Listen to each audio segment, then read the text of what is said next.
Voilà qui sont. Bonjour. Attention, ça va? Vous les bêtes qui nous aiment, oh, nous sommes finir en aïe. Je déclare, maudit dans la maïwana. Nous vous savez, on a une photo bino. Hein?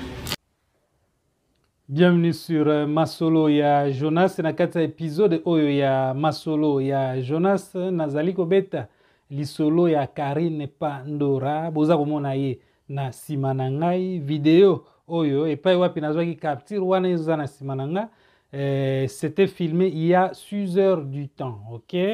Alors na kati ya video wana Karine Pandora aza koloba nini azali ko beta lisolo ya papa na ye oyo azali lisusu na bomo ete abeti lisolo ndenge acheminaki achevaki asilisaki misala ya ndaku oyo papa na bango abandaka kosalisa na ndaku na bango donc na dernier moment na ye, OK?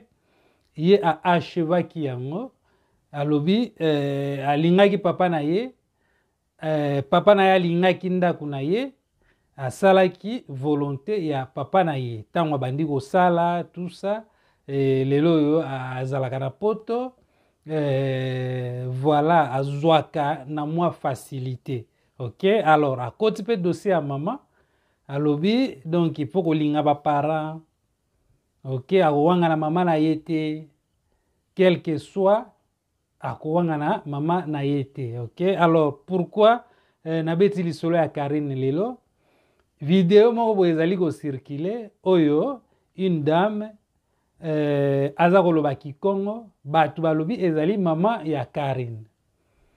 Karine il paraît que ayeba mama na ye te aye ko découvrir aye ko yeba mama na ye un peu en retard, OK? Baza bien asungaka ye wana ezali makambo naza koyoka na ba voice, OK? Na ba live awa na TikTok asungaka mama na ye asalisaka ye ainsi de suite tout ça.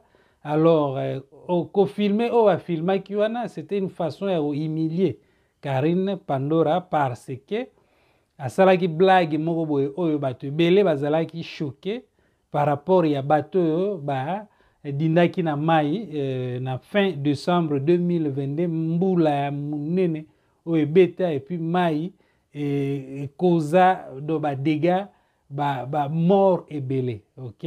Batu basepela na vidéo wana te loba ainsi de suite, OK? Après ayako expliquer na kati ya vidéo wana abanaki ko s'adresser na nani ainsi de suite. Alors mutu a filmé vidéo oyo ya mama ya Karine, mama oyo batu bazoloba kaza mama ya Karine, mama oyo batu bazali ko il y a la rumeur qu'il paraît que aza na problème mental. Bon, analyse bato belé lobi aza membre de famille. Alors yo olobi nini. Regardons les deux vidéos. Vidéo tango Karine aye ko beta lisolo papa na ye et maman na ye sans ko beta lisolo ya vidéo oyo ba utu ko diffuser et par après vidéo oyo Karine asekaka batu oyo ba kufaki na liwa ya mai, OK? Toleka. Bonjour à tous, c'est le moment de bêtises, je vais vous clé. Je vais vous parler un peu de mon père. Papa nanga, alinga kufa abandonné ko réflexionner ndakunae. Mais akufa ki atika ki mbongo. Asise ki ngote. Ali akufi ngana luki musala na komo sala na ba restaurant et tout. Mbongo nyoso bande ko futanga bato bayebi nga bayebi nando zongo na obombango na yebi valeur anda kona epa papa nanga na bongisa ndoko papa biso na soma ba carreau na tia ba peinture na soma ba kiti na bongisa ndoko papa biso parce que na yebi ka ndoli nganda kuna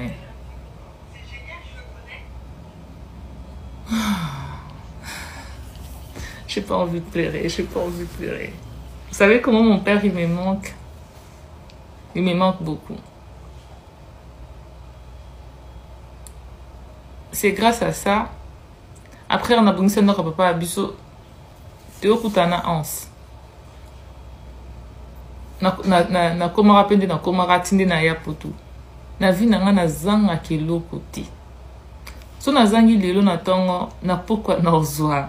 nazanga elo te parce que nasala ba sacrifice ebele na vie nanga basiré nazali pe mwa mokie nakokaki osomba baperike mpo na ndo alinga bakabelo mingi nakokaki osomba bakabelo bambongo nanga nazalaka nango mais non mbongo nanga nabongisa ndako ya papa na biso mpo nayebi valeur ya ndako ne epa na ye ezalaki nini kaka nga mutu faye nasala mutu mosusu te papa na aza papa na mama na aza mama na ata aza ndenge nini koboya mama na te koboya ete koboya ete moi nanga mobali komone Duke Pierre il a le nom de mon père oyokela baparent na bino soni te bandeko nanga d'accord boyokela bango soni te vi nange eza béni boyepesi bénédiction nange euta makambo nasala na vi nanga nazala mwana mokie nasala basacrifice ebele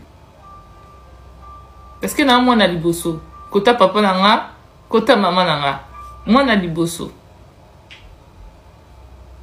nazanga lelo te bato bayebi nga bayebi yo bomona neti yo pando azala na mbongo ebele nazanga normal neti bato nyonso tu mais so moto amoni nga amona nga na mbongo ebele naozala mpe na mbongo ebele nalela bino fort naosala mpe video na Duke Pierre je vous aime tous para na aza ndenge nini aza kaka para na ebokela bango soni te gros bisous. Voilà qui sont. Bonjour, attention, ça va? Vous les bêtes qui nous aiment, oh, nous sommes finir en je déclare, bon dinda la maïwana. Nous sommes en train de photo bino, hein? On a un photo bino, bon finger pendant. Mais la sécu bino, hein? Bah, on va finir en monde, vous dinda ne vous chola. Eh, maman, vous l'en bêta chaque jour, vous les bêta. Hein? Chaque jour, mboula. Bah, si vous voulez, il y a frigo, il y a congélateur. Eh, maman, montre, on va acheter ça. Donc, oh, on a beau finir. Eh, vous connaissez, vous les bêtes, bino punition la bino kaya ngwana. Oh, vraiment, mboula ya noé. Bonne journée. Bon, me confine mboula kaya liko na bino.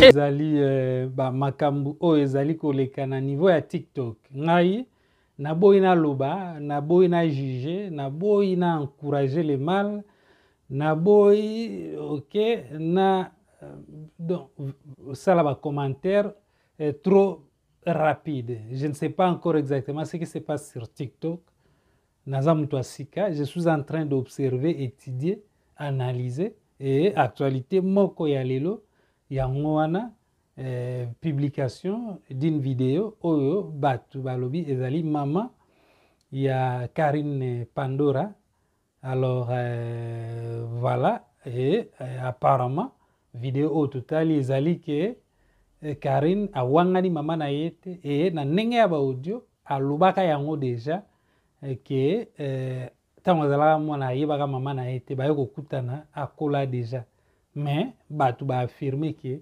a kipaka mama na ye ok na kotala video signe ata moko te za kolakisa ke mama wana azali na problème mental soki ya solo soki lokuta bon nzambe kaka ok je m'arrête ici.